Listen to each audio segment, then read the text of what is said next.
আসসালামু আলাইকুম সম্মানিত শ্রোতা, আশা করি মোটামুটি ভালো আছেন। আপনার জিমেল স্টোরেজ কেন ফুল হয়ে যায় আমি আপনাদেরকে সহজে দেখাবো। প্রথমে আপনারা ক্রোম ব্রাউজার ওপেন করে নেবেন। এই কাজটি আপনারা হাতে থাকা স্মার্টফোন দিয়ে করে নিতে পারেন। যেহেতু আমি কম্পিউটার দিয়ে এটা করলাম, আপনারা সেমভাবে হাতে থাকা মোবাইল দিয়েও করে নিতে পারবেন। কম্পিউটার ওপেন করার পরে এখানে এই আইকনের উপর ক্লিক করে দিব। এখান থেকে জিমেলে আরেকবার ক্লিক করব। এখানে আমার মতো আপনাদেরও জিমেল অ্যাকাউন্টে অটোমেটিকভাবে মেসেজগুলো আসি জিমেল স্টোরেজ ফুল করে রাখে। অটোমেটিক কিভাবে এই মেসেজগুলো আসে এবং আমি আপনাদেরকে দেখাবো এগুলা কিভাবে বন্ধ করবেন, এবং বন্ধ করার সাথে সাথে আপনার জিমেল স্টোরেজে আর কোনো অটোমেটিক মেসেজ আসবে না। এরপর এখান থেকে থ্রি লাইন এই আইকনের উপর ক্লিক করে দিবেন।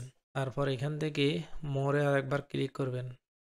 এখানে আসার পরে একদম নিচে ম্যানেজ সাবস্ক্রিপশন এখানে ক্লিক করে দিবেন। তারপর এখানে আমি যেগুলো আমার প্রয়োজন নাই এগুলো আমি আনসাবস্ক্রাইব এখানে ক্লিক করে দিব। এরপর এখানে আবার ক্লিক করে দিব। এভাবে আমি যতগুলো আছে সবগুলো এভাবে কেটে দিব।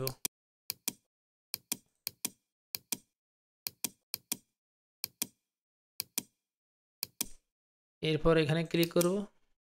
এই মেসেজগুলো ডিলিট করার পরেও এখানে এসে জমা হয়ে যায়। এরপর এখানে ক্লিক করে নিব, অল সিলেক্ট করে দিব। সিলেক্ট করার পরে ডিলিট ফর এবার এখানে ক্লিক করে দিব। আবার ডিলিট অল স্প্যাম মেসেজ নাও এখানে ক্লিক করে দিব। বন্ধুরা, এতক্ষণে আশা করি নিশ্চয়ই বুঝতে পেরেছেন কিভাবে আপনার জিমেল অ্যাড্রেসের স্টোরেজ ক্লিয়ার করবেন। এতক্ষণ সাথে থাকার জন্য অসংখ্য ধন্যবাদ।